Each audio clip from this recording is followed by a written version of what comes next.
Greetings, friends. Welcome to our Sabbath Bible study for the month of November. I'm Dr. Terrell Jones, Vice President of Salem International Association, and today we're going to turn our attention back toward health, and we're going to discuss water. You are not sick, you're thirsty. And in order to help us to get a background context concerning water, I want to read from the book Back to Eden, pages 102 through 104, and then pages 108 through 110. History of water cure. Water has been used from time immemorial for remedial purposes. It is not a modern discovery, speaking of the use of water to treat disease. The books of the oldest medical authors make numerous references to the use of the bath in combating disease and to its good effect. The learned Greek Hippocrates, who lived about 500 years before Christ, was the first man who wrote much on the healing of disease with water. He is referred to as the father of medical literature. He used water extensively, both internally and externally, in combating disease. At a very early period, the Egyptians practiced bathing considerably, as you will find in sacred history.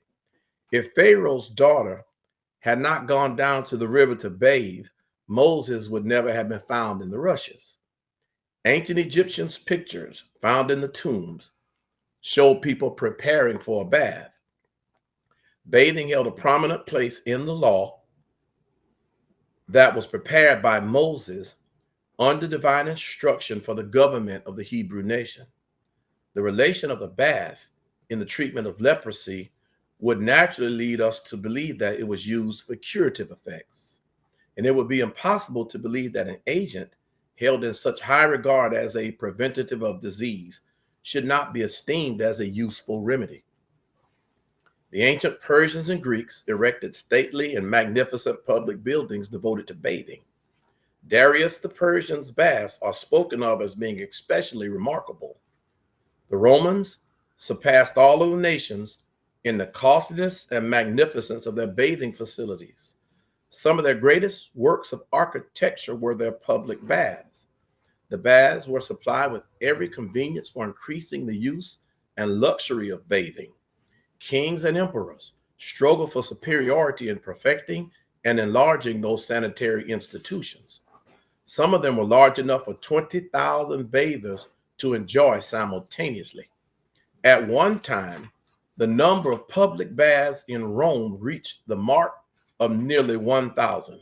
Even Nero, who was a public disgrace, did at least one good act when he erected a beautiful public bath. Two noted Latin physicians, Cellus and Galen, praised and glorified the bath as being invaluable. That was almost 2,000 years ago. Galen said that exercise and friction must be used with the bath to have a perfect cure. If only the regular physicians of a century ago had followed the practice of Galen as described in his works, what a lot of suffering would have been saved. Doctors would have refreshed and revived their patients who were fever stricken with God given water instead of giving drugs, quinine, etc., and letting them be consumed by the fevers that parched their lips, disorganized their blood, and many times ended their suffering with their lives. The Emperor Augustus was cured by water remedies of a disease which had thwarted all other remedies. The Arabians had always been looked upon as a wandering horde of wild men, but about 1,000 years ago, they had a physician among them that was some of the most learned men of that age. They were very sensible and enthusiastic about the efficiency of the bath. Rhazes, one of the most prominent of them, described a method that would scarcely be outdone by present day water treatment. The baths were used in pestilences. In Constantinople, the Turkish baths were used extensively in the 15th century. In the year 1600, public vapor baths were numerous in Paris. They were connected with the barber shops, as are many in this country at the present time. Dr. Bell of Paris stated that in connection with the city hospitals, nearly 130,000 baths were given in one single year to outside patients. Undoubtedly, those in the hospitals were steamed and bathed as well. What a marked contrast with the present day hospitals in this country, where the use of water is sadly neglected. Such neglect is inexcusable. And I will just add to this that the use of water in our hospitals today is given, but you have to buy it. If you go in under dehydration, which will be under consideration today, they'll hang a bag of either normal saline or lactated ringers, and you have to pay for that. But to open the windows in a hospital room is nearly impossible. I don't know of any hospital I've been in where you can get fresh air and free use of water. These are heaven-given remedies. And so our modern medical system is set up to receive payment for every treatment that is rendered. And of course, the Seventh-day Adventist hospital system, which was not set up in that way, has adopted these modern methods and is no different than the hospitals of the world. And so going over now to page 108, talking more extensively about water. Water is one of the most abundantly supplied elements of nature for remedial uses. The blood and brain of the human body are composed of about 4/5 water. The fluid secretions and excretions are more than 9/10 their weight in water. The chemical composition of water is represented by the chemical formula H2O, which means that it is composed of two gases, hydrogen and oxygen, proportionately, 2 volumes of the former and 1 of the latter. Both are odorless, colorless, tasteless, and transparent. Oxygen is the greater supporter of combustion in life. Hydrogen is one of the lightest gases known. Uses of water. Water exists in the form of ice when below 32 degrees Fahrenheit. When at 212 degrees Fahrenheit or above, it is changed into a vapor. Between 32 degrees and 212 degrees, it is a liquid. Water possesses the greatest amount of heat required to elevate temperature to a given number of degrees of any substance. Water also absorbs more heat by elevation than any other substance. When passing from the ice to the liquid state, it absorbs a great amount of heat from the objects it comes in contact with without any elevation of temperature. Water conducts heat much more readily than air and communicates its heat to bodies with which it comes in contact, but it also abstracts heat when at lower temperatures. We know hard water, we hear the expression hard water. When water is hard, it will not produce a lather with soap. The hardness is due to salts of lime, gypsum, and chalk, and others which make it unfit for use externally and especially internally. Mineral water. These waters contain solutions of salt, of magnesia, iron, and others, as well as iodine, arsenic, and sulfur, which give them a medicinal taste, and they have been much used for cures of chronic ailments. These waters are absolutely unfit for drinking or cooking purposes. They contain no particular value for cleansing. One would naturally know that water, which is unfit to cleanse the outside of the body, could not be of much benefit as an internal application. With the exception of pure air, there is no other element of nature that is as important in sustaining life as pure water, has as important a relation to the human system. A person can live longer on water alone than if deprived of it. A large proportion of our food, in variance to the type, contains from 15 to 90% water. Water undergoes no change in the body, but is absolutely essential to the performance of the vital functions, as it enables various organs to perform their work so that life is maintained. The circulatory system is one that is especially dependent upon water. Water is the solvent which floats the blood corpuscles, nutritive and waste elements which the blood is carrying. By the aid of water, nutritions enter the blood and are conveyed to the fibers of the intricate human mechanism where repair and growth are needed. There is no other element which is so adapted for this exact purpose as water. It circulates through the most delicate capillaries without friction and even passes through membranes into parts that are not accessible by openings.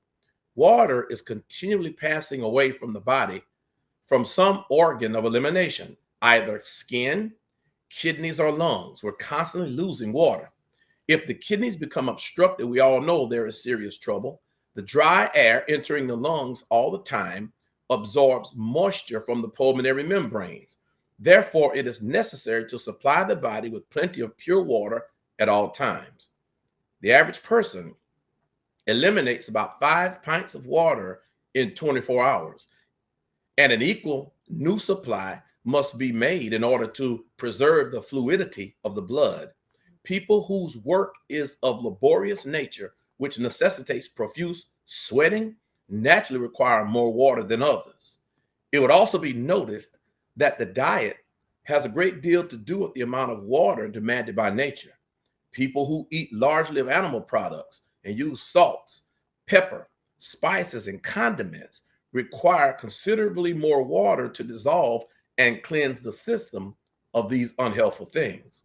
People who use mostly fruit, vegetables, grains, and avoid the use of stimulating foods and drinks require less water, as a great many vegetables and fruits are composed of more than half water.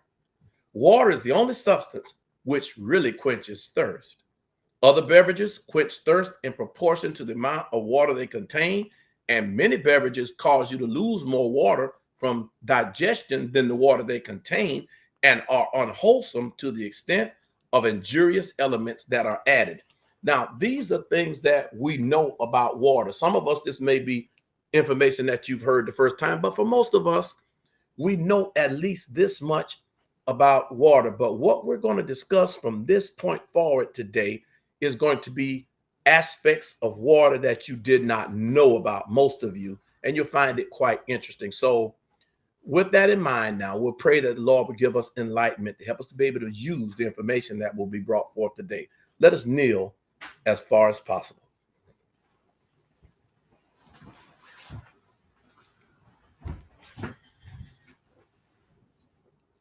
Our Heavenly Father, we are thankful, Father, for the meeting that we're now having, the opportunity, Lord, to discuss that which you have supplied so abundantly in nature.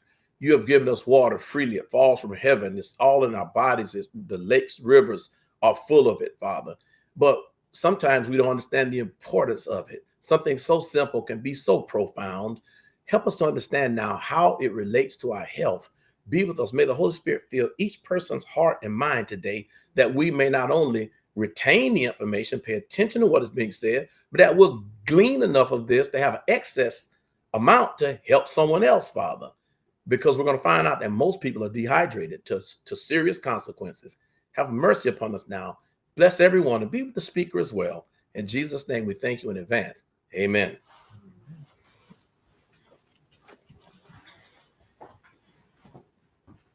Once again, I'd like to welcome all of you to our November Bible study today. And I'd like to review a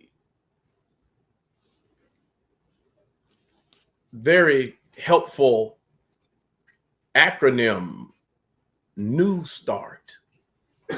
New Start. And we know that there are 8 general laws of health, nutrition, eat a healthy diet of grains, seeds, fruits, vegetables, nuts, and herbs. 80% fruits and vegetables, 20% nuts and seeds and grains. There's your N, nutrition. Your E in the New Start is exercise to improve your cardiovascular health. The third is the W in new, which is water, which will be our subject under consideration today. Drink enough based on your body weight. And we know that for most of us, that is half an ounce for every pound of body weight. So if you weigh, just say 200 pounds, you should be drinking 100 ounces of water. And I know for some of you say, wow, well, that's a lot of water. Yes, it is. Sunlight, the S, sunlight. Get enough sunlight to produce vitamin D. T, temperance. Practice moderation in those things that God allows. Complete abstinence in those things that he does not. And a balance on the things that he allows. Balance. A, air. Breathe fresh air to purify your lungs. The only element that is more critical to life on earth and more abundant than water is air. Rest. Get enough rest to allow your body to repair and reset. And finally, T, trust in God to reduce stress levels. So that is the acronym New Start, the 8 laws of health. Today, our focus is on water, and we will begin by reading Revelation 22:1. That will be Sister Jones. Sister Kerr, she would read John 4:13 through 14, and then Sister Blakeney, Jeremiah 2:13. These are some general scriptures concerning water.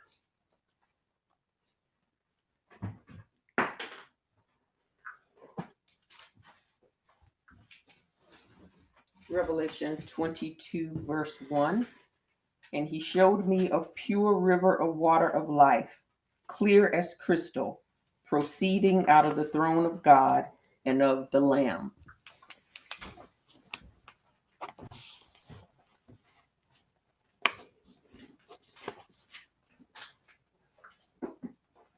Sister Kerr, if you could read John 4:13 through 14, I think you're muted. Thank you, Brother Jones. Yes. John 4, verses 13 to 14. Jesus answered and said unto her, Whosoever drinketh of this water shall thirst again. But whosoever drinketh of the water that I shall give him shall never thirst, but the water that I shall give him shall be in him a well of water springing up into everlasting life. Amen. Sister Blakeney. Jeremiah 2, verse 13. For my people have committed 2 evils. They have forsaken me, the fountain of living waters, and hewed them out cisterns, broken cisterns that can hold no water. Thank you. Thank you very much. When you put all those verses together, it says to me in just a brief statement that the Lord has water for us that will perpetuate not only life on this earth, but the life to come. Eternal life is likened unto waters that if we drink, we will never thirst again. The reference in Revelation, it says that out of the throne proceed the water of life. So water is associated with life. And in fact, if you look at NASA and various other, astronomical agencies that are out looking in the universe, the first thing they look for is water. When they look on planets, in fact, they've got a couple of probes going to, I think, the moon Galen around Saturn and then Titan. And they're thinking that water is underneath the surface of these ice-bound moons. And they're thinking that wherever water is, life is, because it's an invariable fact on Earth that wherever there's water, there's life. And wherever there is not water, life cannot exist. But if you notice the reference that Sister Blakeney read, the last reference, is that we have the tendency to hew out for ourselves cisterns, meaning we have various means to substitute water, things that we think will substitute for not only the spiritual water that Christ spoke of, but the physical water that he spoke of as well. And so we're going to find out today quite a bit about the physiological ramifications and metabolic complications of chronic unintentional dehydration. Dehydration being the primary cause of many serious diseases. Now, what I want to have you focus your attention on today is the idea that modern medicine now, I'm not speaking against any doctors per se or your doctor in particular, but just the general direction that Western civilization has gone with water. They have not understood certain diseases. In fact, many diseases and the symptoms and signs that these diseases cause, they say that they are of unknown origin. But when these diseases are looked into, it's found that most of them have their etiology in dehydration. In fact, if you have hypertension, you know, or you should know, your doctor should have explained to you that all hypertension medicine mimics the effects of water in the body. So the blood pressure medicine plays with the kidneys and gets the kidneys to think that there's water in there, and then it dumps salt. And then the person's blood pressure comes down because the pressure is leaving the vessels. Now, one would look at that and say, well, why doesn't one just drink water? Why do you go through all of this, hocus pocus, this circus routine, and when water is really the root cause? Well, one must ever remember now that the medical establishment, its focus is not on the root cause of disease, but on the symptoms. And so understanding that is very key to our being able to have better health and to be able to use water in such a way that it will benefit us and our family members and our friends as well. Now, I'm going to introduce to you now a name that in a book that this discussion today is based largely upon. The gentleman's name is Dr. Batmanjalij. Now, that is my Southern pronunciation of his name, but I heard another person pronounce it a little bit different than that. But his book is called Water, You're Not Sick, You're Thirsty. He has two other books. After the Bible study, Sister Jones will download on Salem National website about a 10-minute video in which his books are brought up. It's another doctor who is bringing this forth, but you'll see the books, and I encourage all of you to get the books and read the books. It will help you to understand quite a bit more. Today, we're just going to have a surface introduction to the information, but it will be enough to open your eyes to the true power of water, the dawn of a new medical era. Only if you begin to suffer from a health problem that may eventually kill you will you begin to search high and low for an explanation and solution to your predicament. Until you get sick, you cannot really appreciate what an emotionally draining impact a doctor's visit and the pronouncement of his or her serious findings has on the life and soul of another person.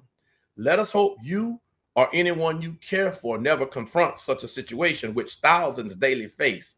The reason we have a healthcare crisis in America today is because many diseases prematurely devastate and kill millions of people.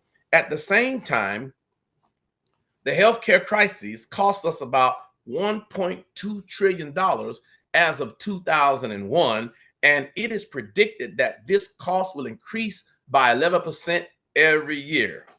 It is true that we are scientifically the most advanced nation in the world and spend billions of dollars a year on medical research. If you look at any recently published medical textbooks, however, you will see upon page after page explanations about diseases that kill. Yet when the authors of these books reach the point of having to shed light on the causes of these killer diseases, they confess etiology unknown. In other words, friends, you look at they give the prognosis. The prognosis is, well, these are killer diseases. Then when you look at the diagnosis and the reason, the etiology, the reason why the disease came forth, they have to explain, well, we really don't know. Well, my question is, if you don't know what caused the disease, how can you cure it? Remember what Nebuchadnezzar told the wise men in Babylon? He said, if you can't tell me my dream, there's no way you can interpret it. But yet we go to the doctor expecting a cure for a disease that he confesses he doesn't understand. This means that most doctors do not know the cause of the major diseases of the human body, yet society has given them license to prescribe various treatments that often do not benefit their patients, but can slowly and prematurely kill them. The good news is that this ignorance is about to be addressed. What you're about to hear today is new knowledge as far as the AMA is concerned. But remember my opening comments, water's been used for millennia. But modern medicine has forgotten it, can't make money off of it, especially in a capitalistic society where money is all important. But this represents a new perspective within the science of physiology, not a form of science used by drug manufacturers, but the discipline of science that defines the way living tissues and organs within the body work naturally. This discussion today deals with some important health problems and the cause and natural correction or the cure of these problems. When the cause and cure of any health problem becomes clear, the use of excessive language, tongue-twisting jargon, and drug medications becomes unnecessary. So let me say now, on the outset of the information, especially as it relates to hypertension, we're not taking the place of your doctor. We're not saying today that when you hear the information in its totality, that you come off the Bible study and swear off of your medication. We're not saying that. What we are saying is that when you follow the recommendations, your blood pressure goes down, you go back to your doctor, they'll test your blood pressure, it will be normal, and he will take you off of your medication. So don't take this as a substitute for your doctor. Don't try to be a doctor yourself, but be aware of your own health condition. And as your blood pressure decreases, you just naturally won't need the medication. After all, you weren't born with high blood pressure. You weren't born with problems. So something had to occur along the way. And so what you will hear today is based on extensive clinical and scientific research.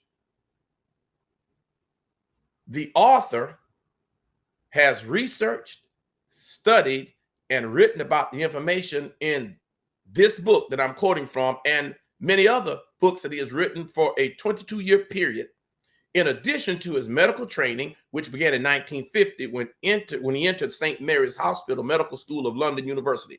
But let me say now quickly, that means nothing because he has had success with water treatment if it won't benefit you. But what I say to you now, entering into this information, is two things. One, you're going to have to listen. And two, you're going to have to apply it. Because I know that there are some people listening to me right now who have hypertension. I know it is. I know there's some people listening right now who are on medication. I know it is. And so if you implement the information, you see your blood pressure coming down, give glory to God. The topic we are about to discuss is the physiological ramifications and metabolic complications of chronic unintentional dehydration as the primary cause of many serious diseases. Some say it is the greatest breakthrough in modern medicine. I know all that's a lot of verbiage. Let me put it so simply that a 12-year-old child can understand it. What is the difference between a plum and a prune? Water. A prune lacks it, right? What is the difference between a grape and a raisin? Same thing, water. What the author brings forth is that not only do fruit take on a different physiological structure when dehydrated, but so do your organs. The organs inside of your body become prune-like, become raisin-like when deprived of water, because they go through a physiological transformation, a pausing, a wrinkling. Simply put, it doesn't just change the way they look, but it also changes the way they function because they're dehydrated. And so that is the premise under discussion today. This simple presentation about some of our modern health problems is an introduction to the eventual science and logic-based transformation all over the world. It is prepared with the immediate shot in the arm needs of society in mind, particularly for the 15 million asthmatic children whose parents urgently need to understand the cause of this disease and its simple, cost-free prevention and potentially life-saving treatment. So not only are we going to deal with hypertension today, we're going to deal with asthma and also mental illness. Remember, the brain is the most water-based organ that we have. And if it goes prune-like, you're going to have some behavior that may be diagnosed as mental illness when all it was to begin with was dehydration. But let us not get ahead of ourselves. Let us not digress. Where did modern medicine go wrong? The greatest tragedy in medical history, in my opinion, is the assumption that dry mouth is the only sign of the body's water needs. Now, what did I say? That your sense of thirst is your greatest sign of dehydration. Now, we believe that. Somebody says, look, you need to drink more water. What's our first reaction? I'm not thirsty. And so we're not drinking water based on our physiological needs. We're drinking water based on our thirst perception. Now, I want you to think back to something I said just a few moments ago. If your brain has become prune-like and it is dehydrated, where does your thirst perception begin? In your brain. So that part of your brain has become compromised and it's not reliable to indicate to you what you need as far as your water intake is concerned. So you're going by a sensor, Bro Larry, on the dashboard that's no longer functioning. Your dummy light, your check engine light is no longer coming on because the bulb is blown, to put it in simple terms. So God knew that. So guess what God does? God has the headache come on. You pay attention to that, but a lot of us won't even listen to that. A lot of us go get a Tylenol. When the cause of the headache was not you didn't have enough Tylenol, but that you didn't have enough water. You see where we're going with this. And so the many symptoms that we face in every organ are majority cries for dehydration. It's amazing. It's amazing. Let's look at some of the mistakes and mistaken assumptions that have cost society dearly. One, the whole structure of modern medicine is built on the pitifully flawed premise that dry mouth is the first and only sign of dehydration. This false premise is responsible for the lack of understanding about various painful health problems that results in premature death to many millions of people, especially children. They suffer because they do not know they are seriously thirsty. Modern-based medicine is structured upon the simple dry mouth mistake that became established many years ago. In 1764, Albrecht von Haller, a German, first claimed dry mouth as a sign of thirst. Nobody saw dry mouth as a sign of thirst until 1764, not as a leading sign of dehydration or thirst. In 1918, Walter Bradford Cannon, an English doctor, supported Haller's views. Since he was an influential person, his views became fashionable and are reflected in accepted scientific literature to this day. Frenchman Morty Schiff, however, had claimed in 1867 that thirst is a general sensation. It is no more a local sensation than hunger. We now know that Haller and Cannon were wrong, but since theirs were the views that took root in the infrastructure of medicine, the same mistake has been passed on from one generation of medical students to another until the present day. This traditional flaw in the scientific understanding of the human body's water regulation altered the path of medicine. Schiff understood the human body better. Actually, dry mouth is not a sign to rely on. The body uses a different logic. To be able to chew and swallow food and to facilitate and lubricate this function, ample saliva is produced, even if the rest of the body is short of water. In any case, water is too important to the body to signal its shortage only through the experience of a dry mouth. The human body has many other sophisticated signals to indicate when it is short of water. The body can suffer from deep dehydration without showing a dry mouth. Dehydration produces severe symptoms, even to the point of causing life-threatening crisis without dry mouth being present. Modern medicine has confused these symptoms of internal localized droughts, dehydration in various organs, and has confused them and misidentified them as various diseases.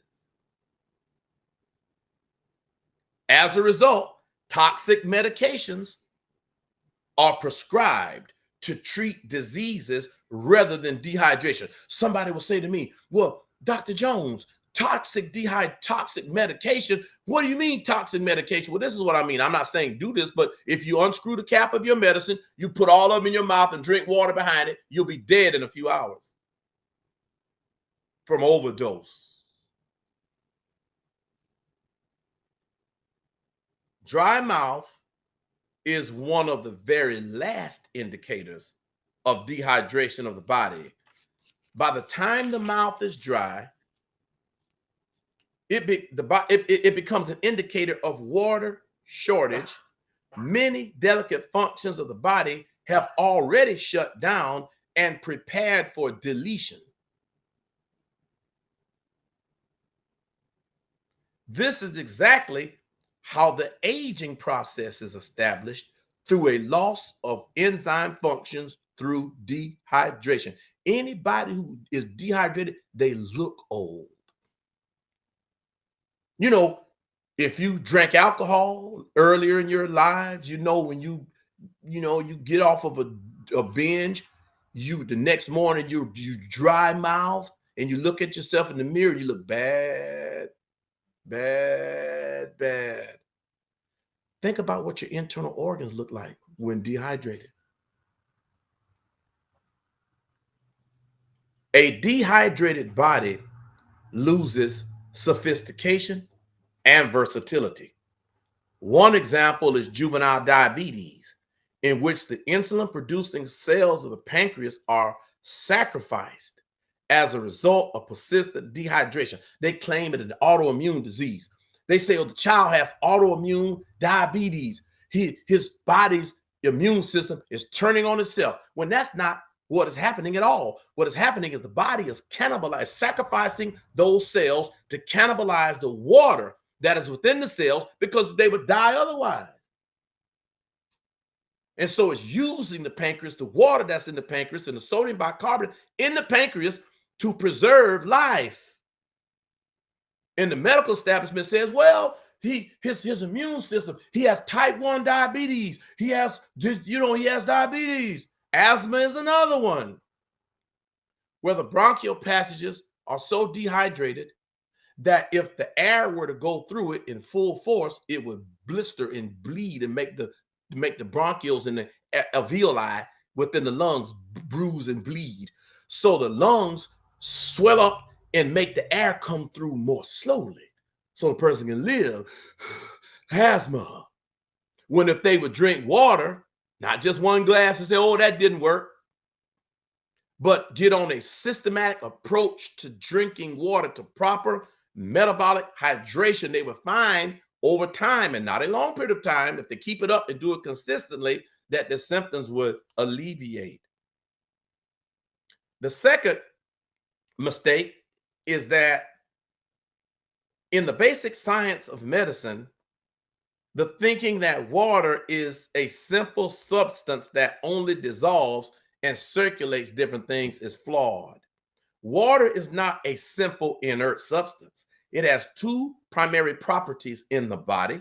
The first one is its life-sustaining properties. The other, more important, role of water is its life-giving functions.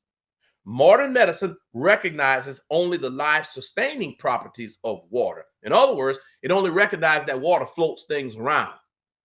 It doesn't recognize that water in of itself is life-giving, life-imparting, life-sustaining. That is why chronic unintentional dehydration is ultimately an unrecognized life-threatening process. You need to recognize and understand the process to save your health and your life naturally. 3, the third serious error in medicine is the premise that the human body can regulate efficiently its water intake throughout the lifespan of the person. As we grow older, we lose our perception of thirst and fail to drink adequately until the plum-like cells in vital organs become prune-like and can no longer sustain life. We lose portions of our bone. They call that arthritis. We lose portions of our mind. They call it Alzheimer's, Parkinson's, and dementia. We lose portions of our muscles. They say, oh, they're getting older. They're just losing muscle mass. And remember, all of these things that we're discussing now, they'll tell you in the end of their dissertation, they really don't know why it's happening. They can tell you what is happening, Sister Jones, but they cannot tell you why. We need to recognize the onset of dehydration and its manifestations to prevent the irreversible stages of the process. The fourth nail in the coffin is the present day medicine. It is the idea that any fluid can replace the needs of the body through medicine. This is a major problem at present. Some of the manufactured beverages in common use do not function in the body like natural water. I'm going to say a few. I'm not trying to pick on any product, but we love that Boost. We love that Gatorade. What's the other? We love that Ensure. And when we drink that, we feel that we're getting something that is necessary for us to have, when if we saved our money and went and just drank water, we would be much better off, because Boost, Ensure, Pedialyte, Gatorade do not function in the body as water does. If it did, God would rain Gatorade. It would be Gatorade in the lakes and the rivers and the streams. But alas, there's no Ensure in your tap. There's water in your tap. And so if we begin to understand the natural reason some plants manufacture caffeine or even cocaine, you will then recognize the problem. So you drink a Coke. It used to have cocaine in it until, I think, 1932, the Pure Food Act. That's the coca in the cola. It was coca. It was cocaine in Coca-Cola. People were high all the time. And then in 32, Roosevelt comes in and he enacts all these alphabet agencies, and one of them is the FDA, and they come up with the Pure Food Act, and they take cocaine out of Coca-Cola and they substitute it with something that's even more addictive, caffeine. Caffeine, the only thing that's more addictive than caffeine is nicotine. In fact, caffeine may be more addictive than nicotine. I don't recommend either. And plants produce them. And the reason why plants produce caffeine is to keep the bugs from eating the plant. And if they eat the plant and eat enough of it, they'll die. But in small doses, in titrated doses, it's stimulating. And we love that stimulating. We love that cup of coffee because it gives us a boost. We love that Mountain Dew because it gives us a boost. When we do not realize that our bodies are hydroelectric plants. And this electric force in our body is maintained through water. Now, I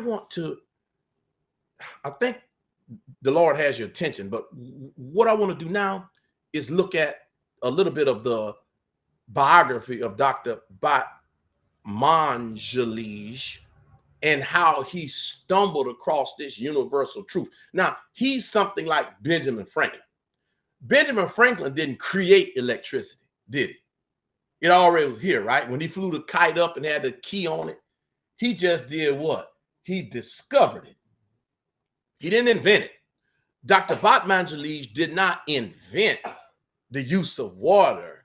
He just discovered it. Because if you go back to the Bible, remember Naaman? Remember Elisha? Naaman told Elisha, go down and dip in the river 7 times. So water cure has been a part of God's movement, but God's people have wandered after the world. And so we have lost many of the knowledge that we had. Just digressing a bit, I remember as a child, my grandmother would use natural remedies. And I would that I paid closer attention to things that she gave us when we got sick. The only thing I took away from it was castor oil. And I think that my children and grandchildren wish that I wouldn't have took that. But she didn't. She would go in the woods and get roots and leaves and stems. And these things would deal with arthritis and joint pain and all kinds of different headaches. And so the knowledge of how to live close to the earth has been with us from the beginning, but it's a knowledge that we have sadly lost. And so let's now look at the biography of Dr. Batmanglij, who is an Iranian dissident. He discovered the effectiveness of water to cure acid reflux and peptic ulcer diseases in 1979 while awaiting death, while on death row in 1979 in Iran in the Evin prison. History tells us that every so often, through basic discoveries of the applied techniques of nature, important leaps of progress have become possible. Humankind, because of these fortuitous happenstances and flashes of insight, has unraveled many of the secrets employed in its creation. One such happenstance seems to have revealed itself in 1979. I, Dr. Batmanglij says, had become a political prisoner of Islamic revolutionaries and was being held in the Iranian prison of Evin. While facing the possibility of execution, I discovered one late night that 2 glasses of water could relieve even the severest abdominal pain associated with peptic ulcer disease. A prisoner needed medication for his excruciating ulcer pain, which had him doubled up and unable to walk by himself. 2 friends were supporting him. The guards had not responded to his repeated pleas to be taken to the prison hospital. It was after 11 at night when he was brought to me. I was a prisoner myself and had no medication to give the man who was truly in agony. I explained to him that I had no medicine to give him. His face showed even more pain than before. Instead of medication, I gave him all I had, 2 glasses of water. Within minutes, his ulcer pain became less severe. In 8 minutes, it disappeared completely. Now, inserting just this brief thought, you think of the multi-billion-dollar-a-year industry that is produced in the United States alone through antacids and digestive aids. If you go in the grocery store, there's a whole section relegated to Pepto-Bismol, Imodium AD, a whole section relegated to these.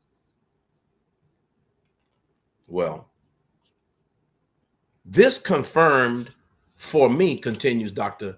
Batmanglij, the abdominal pain relieving effect of water in a disease condition. I had relieved my own abdominal pain with water during a period of solitary confinement when I refused food for several days. I encouraged one after another the prisoners who had this same classic pain to take water in its place, in the place of medications, that was sometimes available, during the ensuing 2.5 years of my incarceration, I successfully treated well over 3,000 stress-induced peptic ulcer disease cases with tap water only. And now, bear in mind, now this is in prison where these people are on death row. I don't know anything more stressful than that. Somebody said, well, you know, Doc, nothing could be more stressful than my job. Well, try death row. You can quit your job unless you're in North Korea. But if you're on death row, you're there, you're locked down.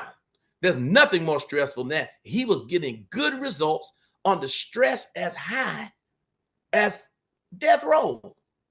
Fascinating. It became obvious to me that these people were really and only thirsty.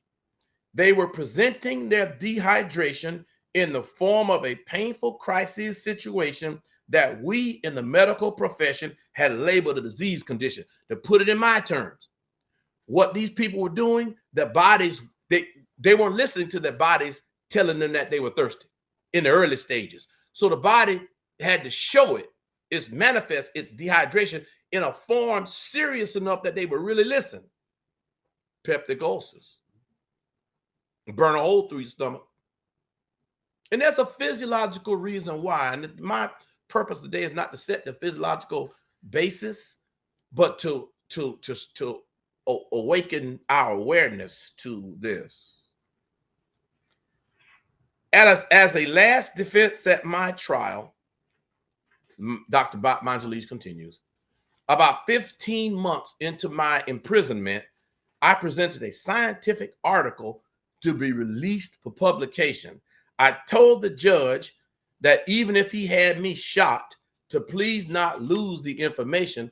It is the greatest medical discovery in history. I said, by then I had already treated a few hundred fellow prisoners in the confined prison block where I was housed. The judge later came to me and said, you have made a tremendous discovery. I wish you luck in the future. That was the first indication that I had a future and could continue my work alive. As acknowledgement of my discovery, I was not executed, but given a 3-year sentence. My life was spared because of what I had discovered in the prison. All my personal assets, however, were confiscated. After 23 months, the prison warden told me the authorities had discovered I was not the bad person they had been led to believe, and they were considering an early release for me. I thanked him, but said I wanted to stay in prison a while longer.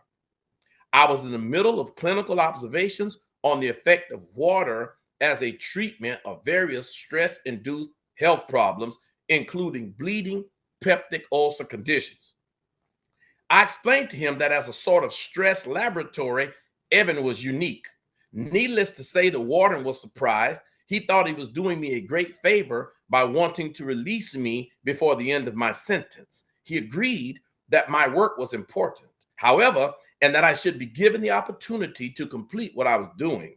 I have for some time believed that my coming to prison had not been a chance event. I was destined to make my discovery that the human body has sophisticated crisis calls for water when it is stressed and becomes dehydrated.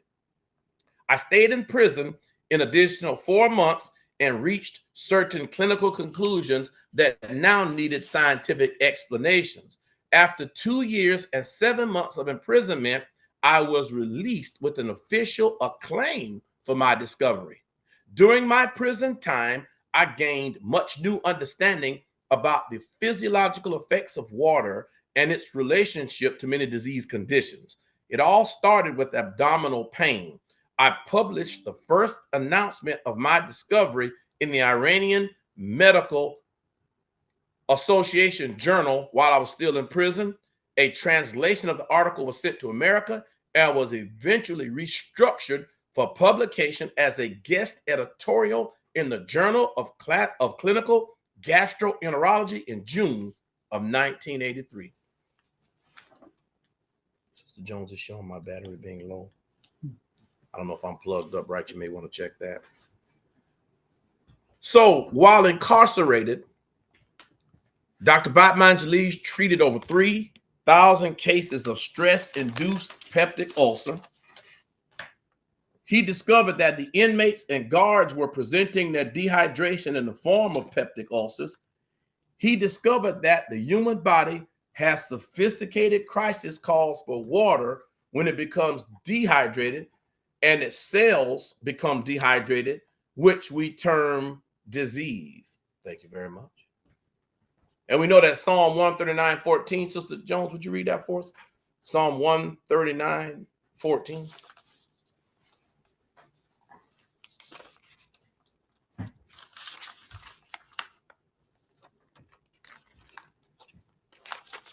Psalm 139, verse 14. I will praise thee, for I am fearfully and wonderfully made.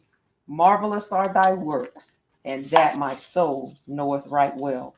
Thank you, Sister Jones. Thank you very much. We are truly fearfully and wonderfully made. And so the physiological effects of water and its relationship to many disease conditions, specific disease conditions, we'll begin to discuss now. The various symptoms and signals the body produces in the organs are diagnosed by doctors as various disease conditions.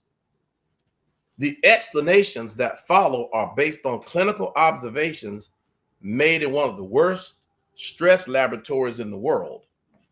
These observations have given birth to a new physiology-based explanation of how diseases of the body occur. My findings have been presented at several international gatherings of scientists. Detailed scientific explanations that support my findings have also been published.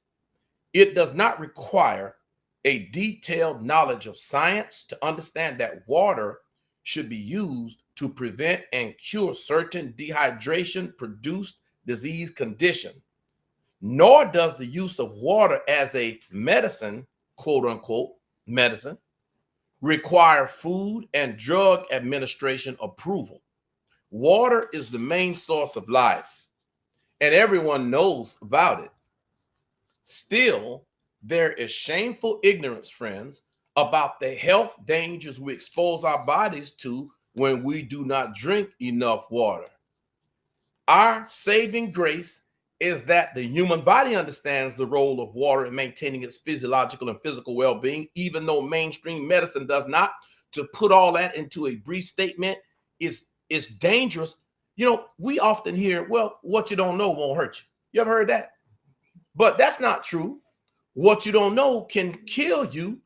And in this instance, it's certainly true because we have been led to believe we're so nonchalant. You know, we say, oh, I'm thirsty. You know, I'll drink some water later on. I'll drink some water when I get up in the morning. I'll drink some water. I'm thirsty, but I feel we don't realize that when we get to that point, our organs are physiologically changed, sometimes irreversibly. Our saving grace is that the human body understands the role of water in maintaining its physiological and physical well-being, even though mainstream medicine does not. It seems we doctors have not been well informed about the different functional relationships of water in the human body. We have been caught in a most embarrassing situation. We do not yet know when the human body is truly thirsty. We do not understand what happens if the body does not receive adequate water on a regular basis. I want to read that again. Modern medicine does not yet know when the human body is truly thirsty. Now you put that one in the back of in the front of your mind and meditate on that. Your doctor doesn't really understand when you are thirsty, when you are dehydrated, nor does he understand what happens to the body when it does not receive water on a regular basis. So what we're talking about now is good health. And when we talk about health, listen carefully. When we talk about health, what we are really discussing is the proper functioning of our organs. Health isn't just some general statement, oh, I'm in pretty good health. Well, how are your organs functioning? If your organs are not functioning properly, you're not in good health.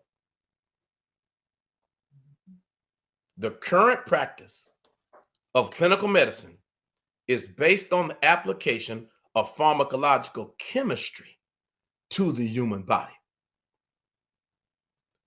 At medical schools, more than 600 teaching hours are allocated to the use of pharmaceutical products. Only a few hours out of that, all those years of instruction, are allocated to instructions on diet and food. It seems that in most disease conditions, medical educators are trying to force the test tube understanding of chemistry into the human body.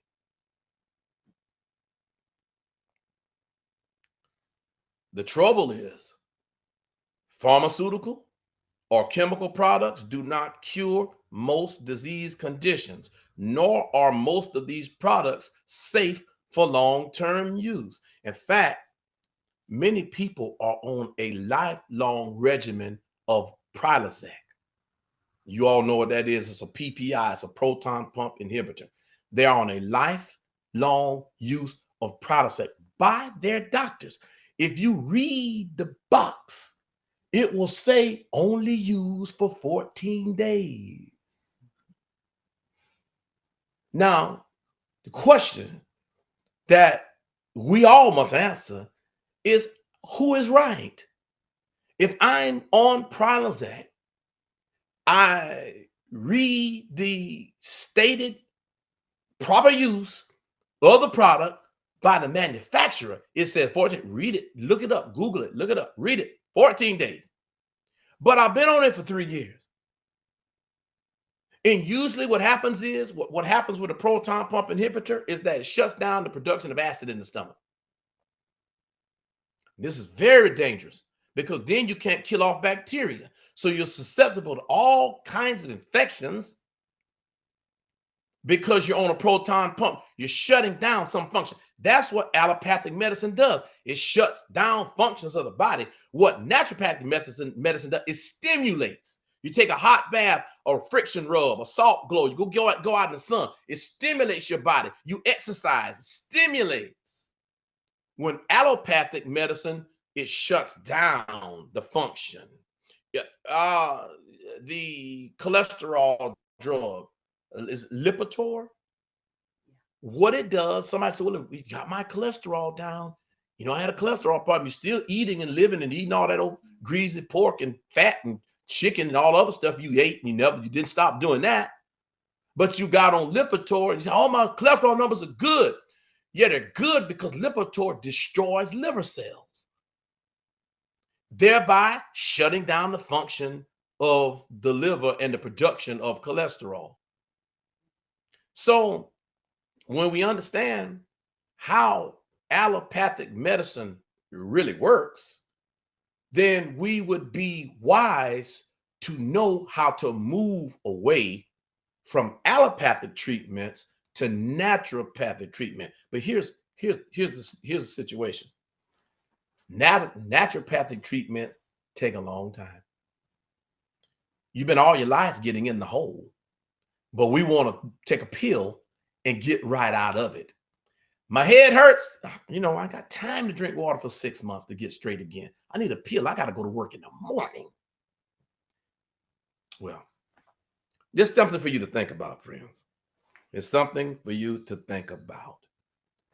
And so not only are these pharmaceutical concoctions unsafe for long-term use, they only temporarily mask and silence the outward manifestations of the problem.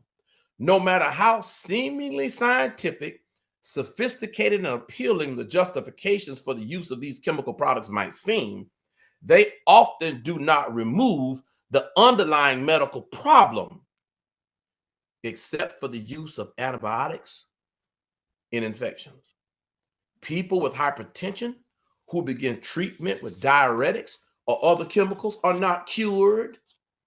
You ask your doctor when you take your lisinopril if you're cured from hypertension, Brother Willis. Saying that, you know what the doctor will tell you? He'll say, you got to be on it how long? for the rest of your life. So you're never really free. I hear, and that's money, Sister Marta, that's money. And I hear these people, and I'm not going to say Seventh-day Adventists, but I do hear Seventh-day Adventists say it, that Jesus has set me free. He paid it all on the cross. Well, why did he not pay for that hypertension that you have? Was he not able to pay for that? So we need to really be honest with ourselves and take hold of our condition and be aware that just as we, in many instances, Laodicean surrenders his spirituality to the doctor, to the preacher, we in many instances surrender our thinking to the doctor. So the preacher deals with the soul, the doctor deals with the body, and we just float on through life in that comfort zone, neither hot nor cold. We're told that we must continue these treatments for the rest of our lives. We often need to supplement the diuretic and use other types of medication at the same time. People with rheumatoid arthritis are not permanently cured by any of the analgesics on the market. They have to use analgesic medications for the rest of their pain-filled lives. No diabetic is cured. No person with myasthenia gravis is cured. No person with muscular dystrophy is cured. How is it possible that, despite extensive research, no cure for any of the preventative conditions such as heartburn, dyspepsia, back pain, rheumatoid arthritis, migraine headache, or asthma has been found?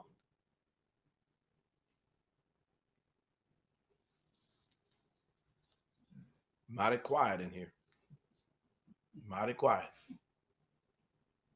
Dehydration eventually causes loss of some functions and produces damage, which we know as pathology. Remember, we're back to the example of the prune and the plum. Okay, you look at the plum, it's full-fleshed. You bite it, the juice gushes out. But the prune is dry. Now, listen, somebody said, don't take the wrong thing from what I'm saying. Somebody said, I'm done with prunes. That's not what I'm saying. What I'm saying is that when you eat the prune, your body can supply the water that it needs, and it can rehydrate itself based on the water in your body. But what I'm telling you is check your back and go look in the mirror. You're not like a camel. You have no hump of water on your back. You have no excess source of water. The only water you can get is the water that you drink. Unless you get sick, go to the hospital, they put it in your vein. They're going to charge you for that if you make it out. You know, a lot of people go to the hospital for simple things that never make it out. There are diseases in hospitals, sepsis, botulums, all manner of infectious diseases are in the hospital because people in the hospital are what? They're sick. They're infectious. That's why they're in the hospital.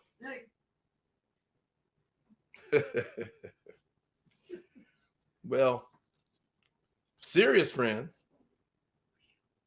So the various signals or symptoms produced during severe and lasting dehydration have been interpreted by doctors as various disease conditions, here it is, of unknown origin. The signal, however, is usually for water shortage, and the local damage is because of water shortage, because doctors don't recognize chronic dehydration as the original cause. The disease conditions receive all sorts of explanations and labels, depending upon the organ that is in and the pain you feel. And of all of them, they are said to have an unknown cause. Asthma, unknown cause. Diabetes, unknown cause. Alzheimer's, unknown cause. Parkinson's disease, unknown cause. And yet we're running to the individuals who cannot tell us why we have these diseases as if they have the answers. Because doctors don't recognize dehydration as the original cause, the disease condition receives all sorts of labels. This is the basic mistake that has distorted the truth in medicine and devastated people needing professional advice and guidance for their health issues. This is the crack through which all past research on the origin of disease conditions has fallen. Chronic dehydration dehydrates our organs. It is likened to dried fruit. The cells of the organs begin to wrinkle and their innermost functions are affected. If you look at a person who's dehydrated on an MRI, you can see the doctor say, well, his kidneys are atrophied. That's the term they use. His liver is atrophied. His lungs are atrophied. His brain is atrophied. Now, if your brain is atrophied, can you think straight? How can you? And let us ever remember that is the mind. The mind is the place where God meets us at. So somebody will say, oh, that's nothing. I'm not worried about that. Well, don't you want to have a good temple where you meet your Savior at? Don't you want to be able to communicate effectively? I made up my mind a long time ago. I don't want to do anything that is going to inhibit the function and the purpose of my body to thwart what I was originally created to do. Every one of us was made to do something that nobody else can do. People tell me all the time, I have people who I consult with and people who I talk to, and I digress a bit now. This is sort of more of a mental discussion right now at this moment, but it's important. And the same thing is true for you. No matter how many proliferated degrees a person may have behind their name, no matter how good they may be at any given thing, you don't have to hang your head because you are the world's foremost expert on you. I said that to somebody one time. They said, yeah, but you don't know more than God. We're not talking about God. We're talking about people on this earth. Don't nobody on this earth know more about me than me.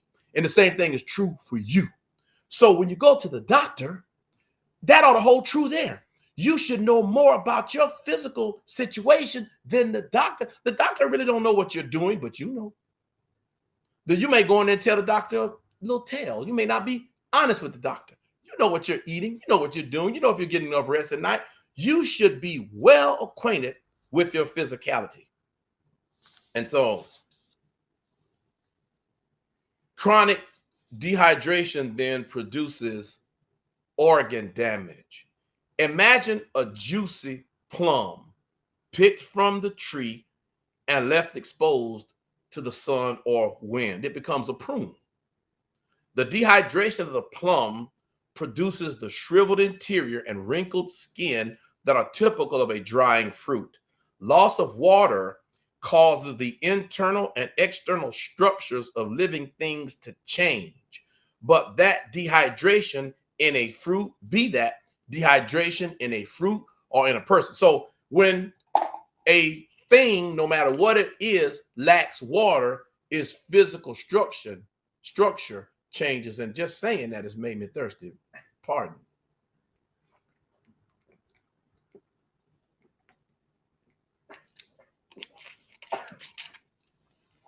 Thank you very much. There are up to 100 trillion cells in the human body.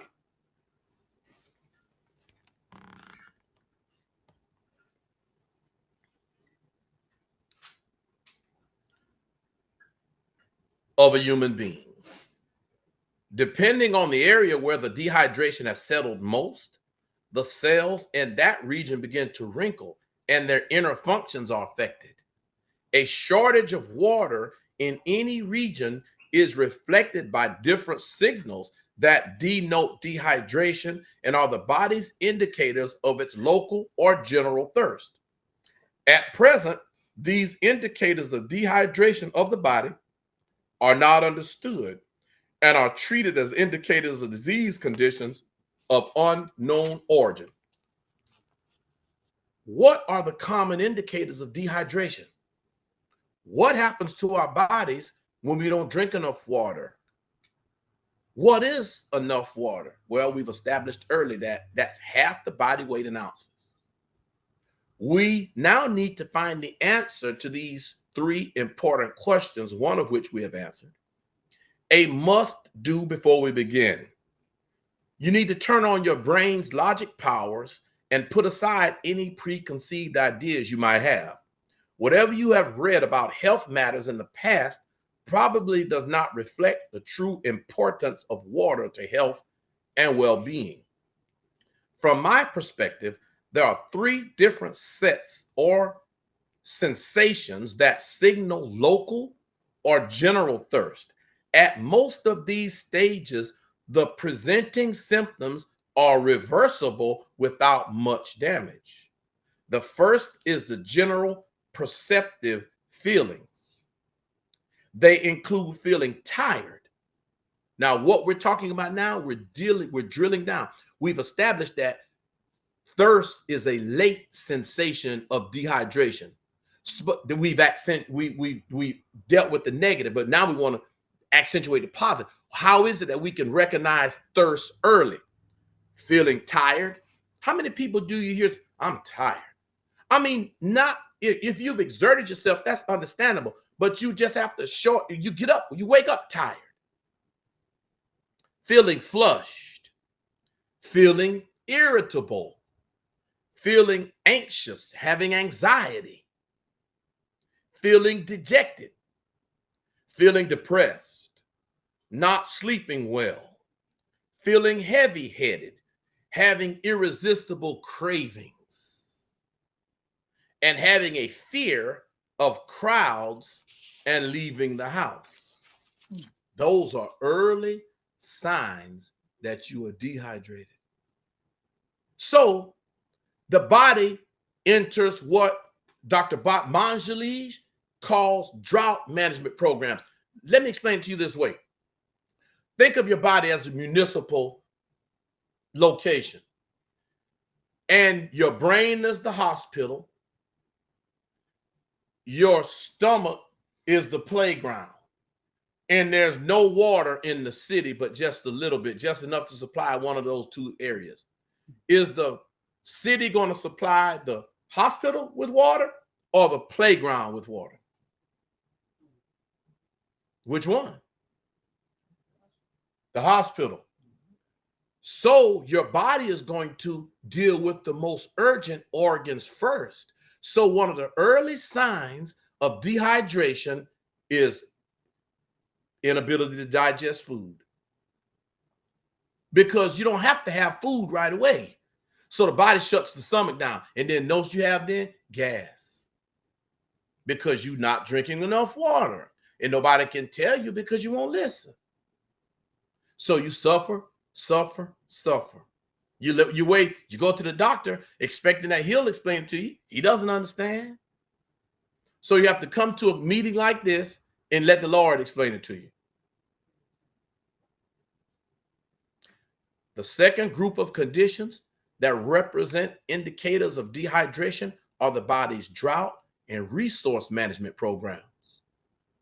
There are 5 distinct conditions that denote states of dehydration and operative rationing processes that can be corrected easily. The 6th in this group consists of a number of conditions that have been classified as autoimmune diseases, but should be looked at as a sort of cannibalistic process of resource management at the expense of the body's own tissues brought about by persistent dehydration. And I'm going to explain another one of those: pain in the joints. There's water in your bones. Your bones are made of water. So the body pulls the water out of your joints, and the first thing you do is, I got joint pain, back pain, arthritis. I don't understand why. You go to the doctor, he can't explain it. But if you would drink enough water on a consistent basis, the problem would alleviate. Can you see that? These drought management program, number 1 on the list is asthma. Number 2 is allergies. The same people who suffer from asthma generally suffer from allergies. Have you noticed that? The same people who suffer from asthma have allergies. 3 is hypertension. If they don't correct the problem, they're moving on to high blood pressure later in life. 4 is constipation.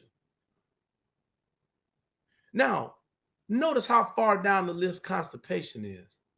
And I have tended to view constipation as a rather early sign, haven't you? But based upon this drought management program echelon, constipation is down there later. So by the time you start noticing disturbance in your bowels, you are severely dehydrated. But not irreversibly so, but damage is beginning to perhaps most likely begin to set in. Then comes type 2 diabetes. You know, diabetes is so prevalent in our society that most people have it. Did you realize that? Most people have diabetes or pre-diabetes or pre-diabetes, those two. Most people fall within that A1C of, I think, what is this, 7 or above? I had my A1C checked the other day. It was 5.2 when I went to the VA for my annual physical. 5.2. They looked at me and said, what is he eating? And there was a Seventh-day Adventist nurse there who was there when they disfellowshipped me. And she admitted to the people, she said, well, he's a Seventh-day Adventist and he lives this message. Now, what a rebuke to her. Oh, I'm sorry. Number 3, 6 on the list is autoimmune diseases. We'll talk about that in just a few moments. But the third category is the more drastic emergency indicators of local dehydration. When these things begin to set in, it's really, really late in the day and you suffer damage. After much clinical and scientific research, my understanding is this: depending on the location of acid buildup inside the cells, the following forms of pain are early indicators of potential genetic damage produced by chronic dehydration in the body. 1, heartburn. 2, dyspeptic pain. 3, anginal pain. 4, lower back pain. 5, rheumatoid joint pains, including ankylosing spondylitis. And I know that's a large word. It just simply means you have back pain, upper back pain, lower back pain that will not resolve. It comes and it goes. It usually gets worse. They can't do anything with it. Don't know what it is. They'll tell you that ankylosing spondylitis, they don't know what causes it. 6, migraine headaches. 7, colitis pain. 8, fibromyalgic pain. 9, bulimia. 10, morning sickness during pregnancy. That one is surprising to me. There is a further set of conditions that represent complications, tissue transformation, and organ damage by persistent dehydration in the 4th dimension, which is time. And so I want to focus on the category of dehydration that we just discussed that deals with mental states and how many people are laying on the couch, going through therapy, having problems in their life that can't seem to resolve, not be able to have their fuzzy mind and not clear-headed. Many in mental institutions, many walking around on the street mumbling. We go through cities and we stop at the corner and we look, and when we're in the car, when we see the person mumbling, we lock our door. When they get close to the car, you hit the lock button, you make sure your door is locked. And then once you feel safe and secure inside of your little bubble, you'll begin to analyze the person. And you notice that they'll be mumbling. And you wonder, what song are they singing? What thing is on their mind? Well, in many instances, these individuals are severely dehydrated and their brains have begun to become prune-like as opposed to plum-like. Now let's dig down into the signals of dehydration. Remember that first one. 1, feeling tired without plausible reason. Water is the main source of energy formation in the body. In other words, our bodies are hydroelectric. like a hydroelectric plant. We produce electricity. That is our source of energy. So remember the discussion on caffeine? So we feel tired. What do? Most of us, most people, we go get an energy drink. I took an energy drink years ago. I was driving from one state to another on the East Coast, going up to some place to do a lecture on health, Don and I. And I knew better. Now I paid a price.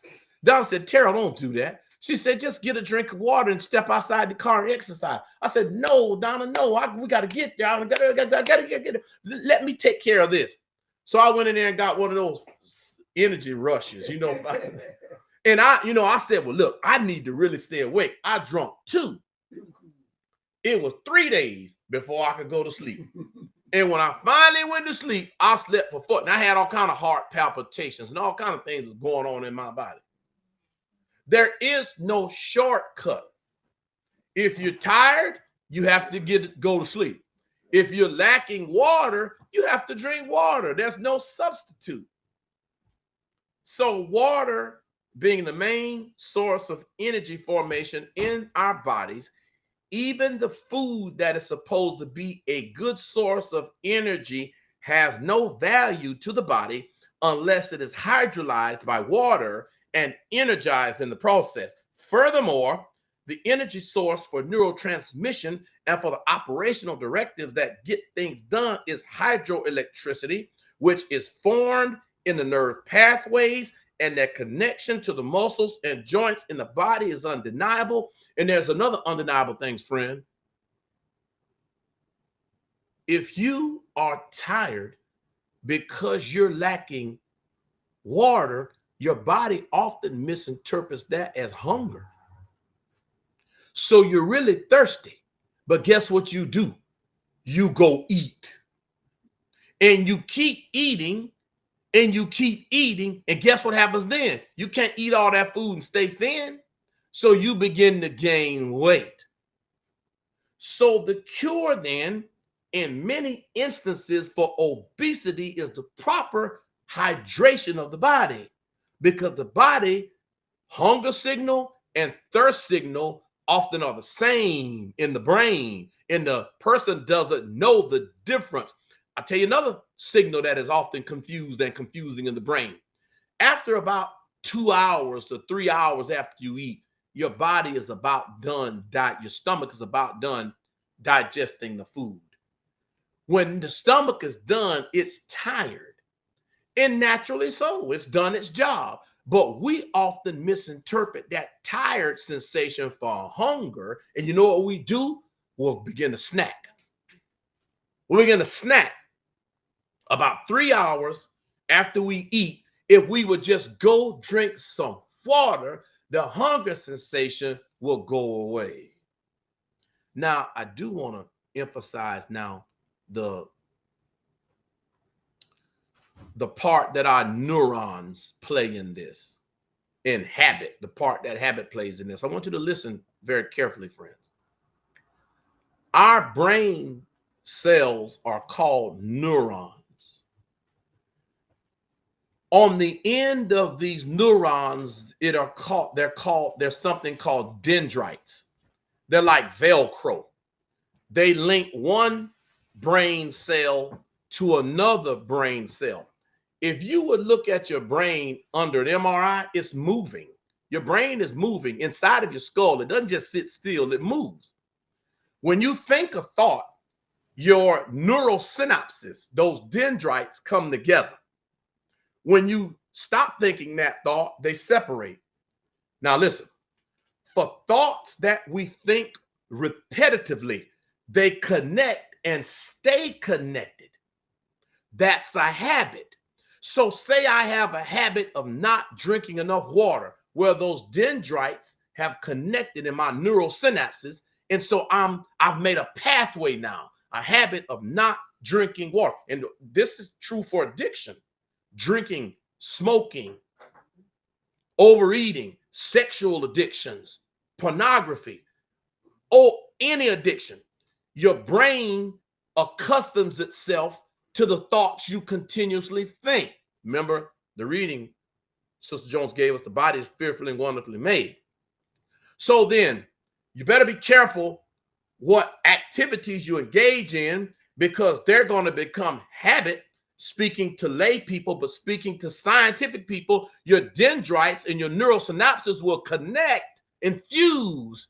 And then you have not only a theoretical problem, you have a actual anatomical, physiological problem. Only God can break those connections. You need divine power then. Remember New Start, trusting in divine power? You need divine power then to break these bad habits. And so, then we need to be very careful what activities we engage in. If we feed it, it grows. And when you hear many people say, I don't have the power to stop doing that, I've tried and I can't, we need to understand and be able to explain to them that their feelings are true, that they do not have the power to overcome these overmastering habits, and that they are strongholds in their lives. And as God's people, we should be able to answer the question as to how they can overcome. Remember, when Jesus healed the blind man, where did he send him to? Did he send him home? He sent him to the temple. And he told him to go show himself to who? The leper, rather, to go himself to the priest. Why? Because the priest is supposed to be the one who is to explain all these things to you. But if the minister doesn't know himself, how can the blind lead the blind except both fall in a ditch? It is very important that we understand these things. If Jesus was here today, he's here in the spirit. He is, I believe that. Not because I feel it, which I do, but we're standing on his word. It is no denial of faith to use natural remedies. When the man was blind, Jesus spit in the clay and rubbed it in his eye. Jesus could have said immediately, your sight is restored to you. But he didn't. He used natural remedies to restore the sight to the blind man. What Jesus was not just saying something to the blind man, Jesus was saying something to you and to me. He was telling you, he's telling me, we need to use natural remedies. In order to use natural remedies, we have to become aware of what they are and how they work. Well, feeling flushed, hot flashes. Hot flashes. When the body is dehydrated and the brain cannot draw sufficient water from the circulation to satisfy its needs, it commands a proportionate dilation of the blood vessels that reach it. Listen, furthermore, the face is not a simple organ that supports two eyes, a mouth, a nose, two ears. It is a receptor dish with an abundant supply of nerve endings that constantly monitor the environment and report their information to the brain. So put in layman's term, your brain is like a satellite receiver. Your face is like a satellite receiver, a satellite dish. But it's not the receiver. The brain is. You know, your eyes really don't see. In fact, the images that come inside of your brain through your eyes are upside down. Your brain has to invert the light. That all your eyes do is gather light. They gather light, and it is your retina. Is that not the retina? Your retina that interpret the light. Same thing with your ears. Same thing with your taste. Your taste buds are receptors to tell your stomach what you're eating, how much hydrochloric acid to produce, how long it's going to take to digest it. So then we ought to chew our food slowly, mix it very well with saliva, and give the brain time enough to tell the stomach what's coming. Going back to obesity, this would help there too, because many times we chew and swallow food before the brain can register it, and so it hadn't registered anything at all. And so guess what? We still are. We're still hungry. and so guess what we keep doing? We keep eating. We keep eating, and we keep eating. Then pretty soon this becomes habit. Back to those synapses. Now we got a double problem, and we're just going down, down, down with no seeming solution. And we go to church. And we go to the fellowship dinner after church, and we look on the table, and there's nothing there in most instances to really help me. In God's house. And so the nerve endings of the face and all the organs that bring in the stimuli, the eyes, the nose, the nasal passages, they get dry real quickly. The ears, they need to be hydrated too. Hence the increased circulation to the face at the same time as the brain gets its increased blood supply. So if you're dehydrated, the brain, remember we used the analogy of the brain being the hospital, the stomach being the playground. So the brain gets its rush of blood to make sure it gets its hydration, and the face is flush. And you have those hot flashes in the middle of the night.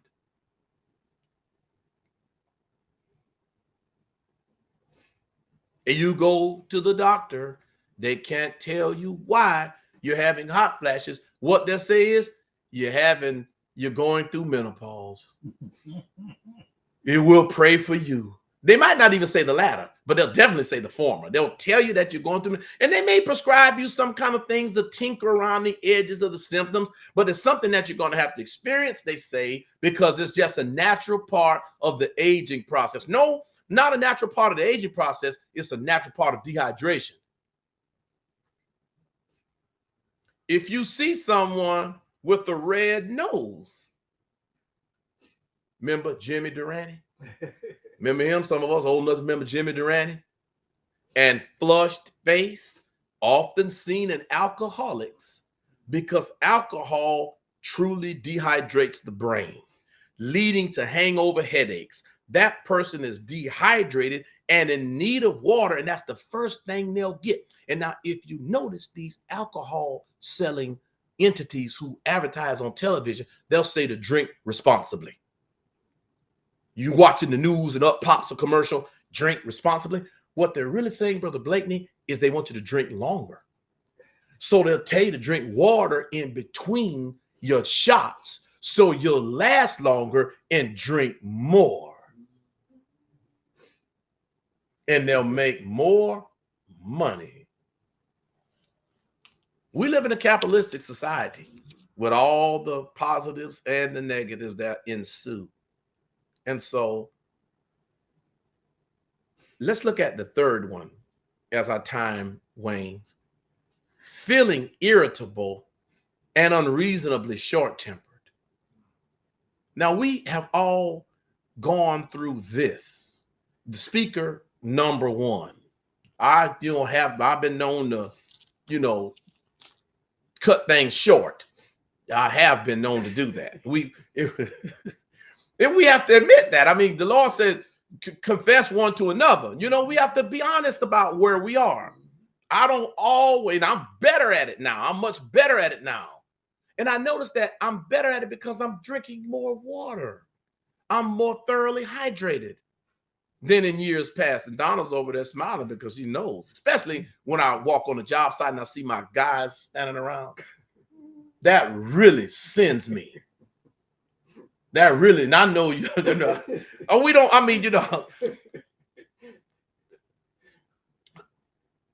but on the job site, that is tolerable. But in the marriage relationship, if you come in the house with a clouded brow and you're short-tempered and your wife wants a explanation of what happened all day long, and you had time for everybody else, but you can't go in there and sit down and talk for 30 minutes, you're going to hear about that. You're going to hear about that. And so you should. And so lots of times God tells us that if we just have faith, we can move mountains. Look at the mountains we've described today. And look at the simple means and the simple remedies that would keep marriages together. I wonder how many marriages have dissolved because either one or both parties weren't drinking enough water and couldn't explain why they couldn't stand the other person. Irreconcilable difference. You know, the lawyer can't explain your problem any better than the doctor can. So when they write up your case before the judge, they can't say, oh, he's dehydrated. So they just simply say, oh, well, it's irreconcilable difference. We don't know what happened here. They can't stand each other. When in reality, they would have stayed together had they drank 8 glasses of water every day. Well, it's something to think about. Irritability. Now listen, let's go. Now that is the practical. Let's look at the scientific. Irritability is a cop-out process so as not to engage in a brain energy consuming involvement beyond that particular moment. When you go in and you talk to your wife about the day's activities, that's going to require a lot of energy. And the brain says, I don't have energy for that. And you agree. So instead of overriding that impulse, you say, baby, please, can we just talk about this later?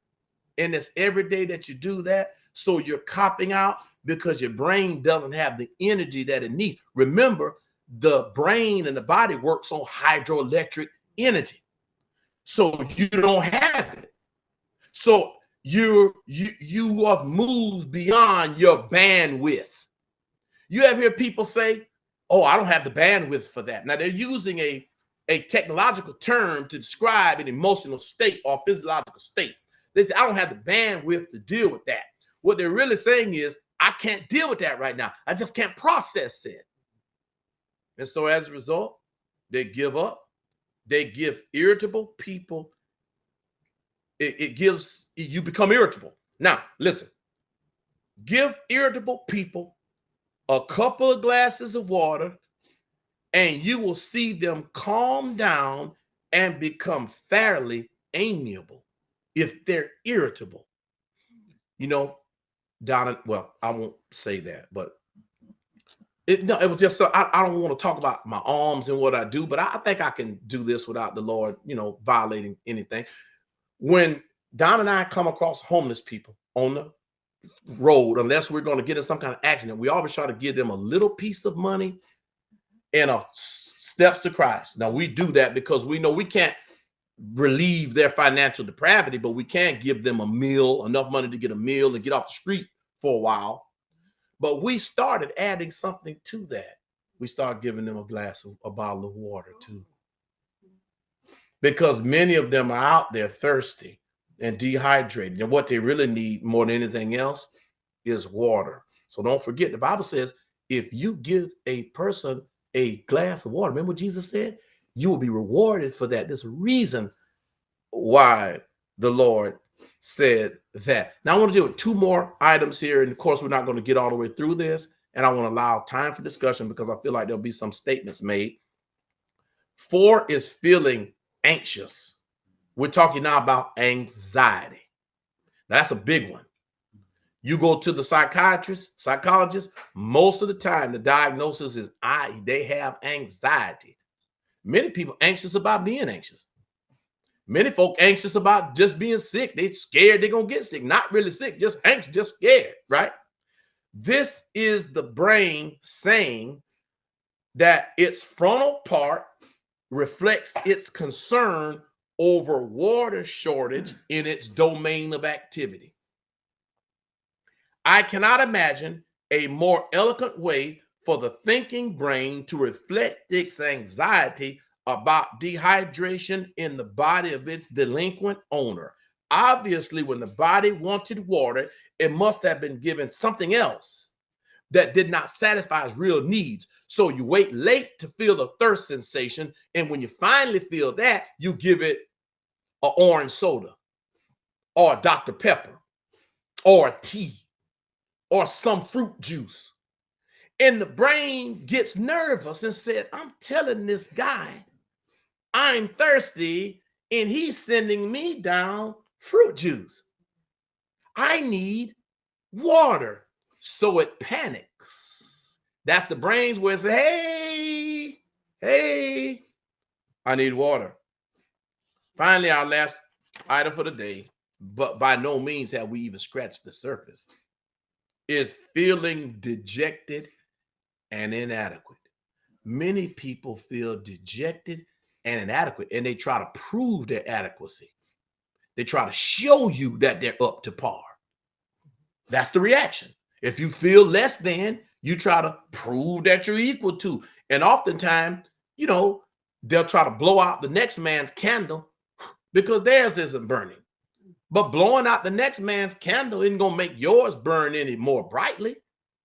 You have to get to the source of why you have these feelings of inadequacy, why you feel dejected, why you feel less than. The capital assets of any body are its essential amino acid reserves. These types of amino acids are used in so many different biological functions, including, as we have talked about today, neurotransmission. Their shortage in the body means loss of assets that the brain assesses as insufficient and inadequate for its undertakings. Dehydration depletes some of these amino acids incessantly, and this shortage triggers feelings of dejection and feelings of depression. Now, it's separated here into two categories because dejection comes first. Fear, some form of fear comes first. And because anxiety is just fear. Let's put it where it's at. Fear. If you look at those who are found in the lake of fire, I believe the first category is the fearful. I may be mistaken, but I think the first category in the lake of fire is the fearful. The fearful. But when we fear something, we become depressed. Why? Because we can't change the source of our fear. We don't know what it is. It's amorphous. We can't identify why we are fearful. And Sister Jones checking up on me. Thank you, Sister Jones. This feeling of depression heralds a more serious phase of dehydration, in which the body, in absence of water, has to use up some of its vital assets as antioxidants to cope with the toxic waste of metabolism that has not been cleared by sufficient urine production. Don't forget that water not only hydrates, but it flushes away the waste. So the body has to use the amino acids over again to help remetabolize waste products. These acids include the amino acids tryptophan and tyrosine, which are sacrificed in the liver as antioxidants to neutralize toxic waste. For the manufacture of serotonin, melatonin, tryptamine, and indolamine, the brain uses tryptophan. All of these elements are vital neurotransmitters that are used to balance and integrate body functions. If they are inadequate in the body, depression sets in. Tyrosine is another amino acid that the brain uses to manufacture adrenaline, noradrenaline, and dopamine, which are the go-getter neurotransmitters. Their insufficient activity will ground a person into inactivity and a sorrowful state of mind. You won't feel good. An article on depression in the Washington Post of Tuesday, May 7th, 2002, revealed a deep-rooted deception by the pharmaceutical industry. Headline: against depression, a sugar pill is hard to beat. The article exposes how the drug industry has bent the truth in clinical trials to show an edge in favor of Prozac, Paxil, and Zoloft, whereas a simple sugar pill, a placebo, produced more positive results in relieving depression. This article surmises that the splendid results of the sugar pill against the much touted drugs could be because in the clinical trials, the subjects receive much more attention and care than a depressed person who visits the doctor for a few minutes a month. It seems there is an infinitely greater healing power within the person who is cared for. In medicine, there used to be a dictum, now forgotten, quote, "The duty of a doctor is to amuse the patient while nature heals him." Doctors have to show empathy to their patients. Oftentimes, if an individual is depressed, proper hydration is good. Also, paying attention to the person, listening to them. Don't discount the way they're feeling, even though it may sound, strange or foolish to you. Take time out. And we'll continue this some other time, perhaps next month. We'll see what the Lord does and what he has us to do. But for now, I would like to thank all of you for joining with us and allow you to make any questions or comments that you may have. The line is open. But I'm going to make a comment. Dr. In other words, it's a very important text, y'all. I always thought about this text here. It's very, very important. In other words, the heading of this text, it says, greetings. Chapter 1, 3 John says, the elder unto the well-beloved Gaius, whom I love in the truth. Beloved, I wish above all things that thou mayest prosper and be in health, even as thy soul prosper. For I rejoiced greatly when the brethren came and testified of the truth that is in thee, even as thou walkest in the truth. I have no greater joy than to hear that my children walk in truth. May the Lord have rich blessings to read his word. Amen. Thank you. The The Lord is interested in our physical health. Thank you, Brother Jones. And Brother Jones, I heard you out there. Yeah, Dr. Jones, I just want to run this by everybody in case they don't know. When you're buying water, you got to know what you're buying. Make sure it says spring water, not purified water. Because when you buy purified water, the way they process it, all the minerals is out of that water. So make sure it says spring water. That's very good, Mr. Jones. I want to read something now along those lines from the Entering Wedge. You're right on point there. This is on page 51, the water in Eden. We are told that in the Garden of Eden, man's divinely designed home, there was but one kind of water. It was not from a well or from a roof, but from a spring. Yet it formed the river that watered the garden. Plainly then, spring water is the natural, the best to drink. But beware of false springs which issue not from a clean reservoir, but from someone's cesspool or septic tank. Spring water from clean sources is even better when obtained a little farther down than the spring itself, because while rippling down the hill, the water becomes oxidized and thus lighter. And besides being further purified, it receives added life as the sun's rays beat upon it. And so we see that spring water is the best water from a pure source that we can drink. That was page 58, 51, back Entering Wedge. And that was in response to Uncle Bobby's statement on spring water, just verifying that. Are there any more questions or comments, friends? Thank you. Thank you both, Brother Joneses. Thank both of you. Sister Kerr. Yes, thank you so much, Brother Jones.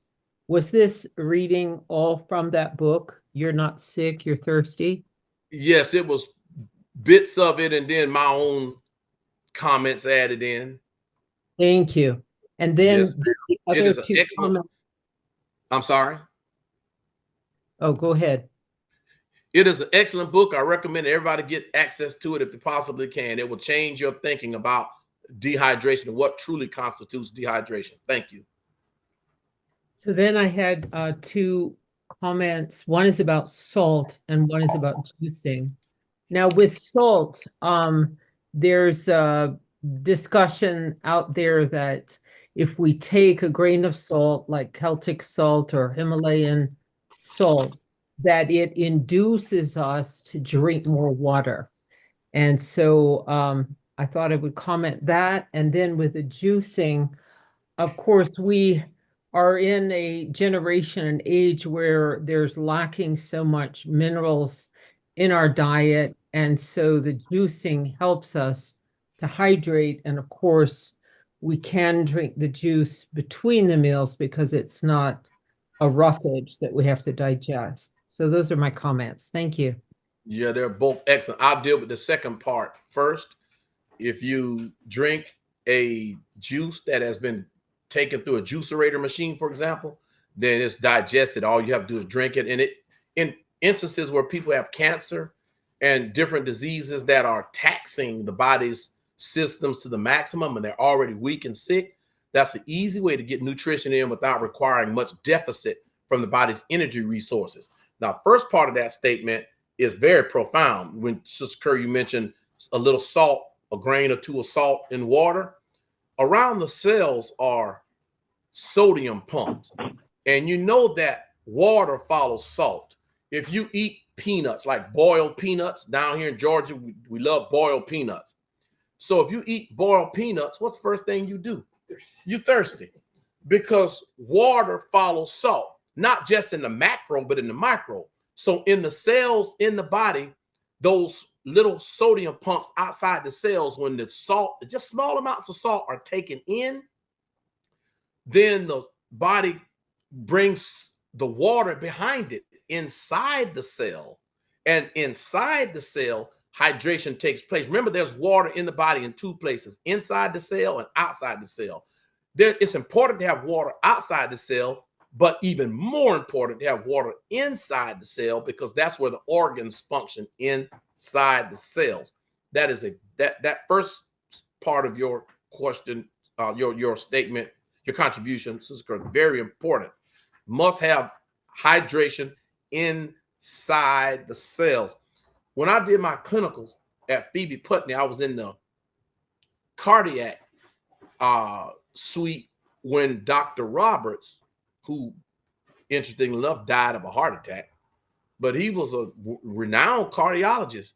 And this was before they used, now when they do valve replacements, you know, they can do those through a catheter now. But this was back in the early 90s, and you had to do open heart surgery and actually open and remove the heart out of the body and put a pig valve in and then sew it back up. Well, you know, you can't remove the heart if it's beating. So what they did, they put the person on a heart lung machine and deprived them from sodium. And you know what the heart did? It stopped beating. And then they did what he had to do. He put the heart back on the table, and he had these little defibrillators about the size of the tool a dentist might use when a mirror he looks in your mouth. But they were electrical paddles carrying 360 joules. I mean, if you touch them, they were shocked. He said, step back. I was standing right over his shoulder watching this. And when he hit the heart, it wouldn't start. It wouldn't start. So he had them administer potassium and sodium. And it wasn't long. He hit it again. And you know what happened? The heart started beating again. So a lot of people are suffering from heart disease. Here we go. Just back to dehydration. Coming right back full circle on the point that Sister Kerr made. Sister Kerr, thank you for that. Are there any other questions or comments? Well, if not, I thank all of you, and we will close our meeting today with a word of prayer. Sister Ariel Jones, would you close us in prayer? Yes, sure. Okay, I'll give everybody a little second to kneel down and bow your heads and close your eyes. Okay. Father God, Lord Jesus, I thank you for waking us up this morning, putting clothes on our backs, and providing us with the food to eat, to nourish our bodies. I thank you for that wonderful message my father delivered today. I thank you for speaking through him. I ask that you protect us as we go out and into the world. And we know it's danger out there, but we know that we trust in you and we lean and depend on you to keep us safe, Lord. I ask that you guide us to the path of righteousness, Lord, and just give us the insight, Lord Jesus, that we need in order to maintain this thing that we call life. And in your son's name I pray. Hallelujah. Amen.